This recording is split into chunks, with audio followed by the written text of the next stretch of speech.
જ્યાં સચિવાલય ખાતે આજે ટાટ પાસ ઉમેદવારોએ પોતાનો વિરોધ વ્યક્ત કર્યો છે। આ વખતે ખાસ કરીને વ્યાયામ, ચિત્ર જેવા અલગ અલગ શિક્ષકોએ પોતાનો વિરોધ નોંધાવ્યો છે। મોટી સંખ્યામાં અહીંયા પહોંચ્યા હતા। આ વખતે કમ્પ્યુટર, વ્યાયામ, સંગીત અને ચિત્રના શિક્ષકોએ વિરોધ કર્યો હતો।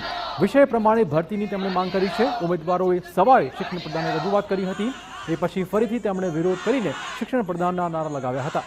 જૂના સચિવાલયનો રોડ પણ બ્લોક કર્યો હતો, જે બાદ પોલીસે ઉમેદવારોની ટીંગાટોળી કરી અને તમામ શિક્ષકોની અટકાયત કરી હતી। મહત્વપૂર્ણ છે કે સરકારે 24,700 શિક્ષકોની ભરતીની ઘોષણા કરી છે, પરંતુ તેમાં કમ્પ્યુટર, ચિત્ર અને વ્યાયામ સહિતના વિષયના શિક્ષકો માટે ભરતી બહાર નહીં પાડી હોવાની ફરિયાદ છે। ઉમેદવારોએ આક્ષેપ કર્યા છે કે તમામ વિષયો માટે પરીક્ષા લેવામાં આવી હતી, પરંતુ ભરતી થઈ રહી નથી।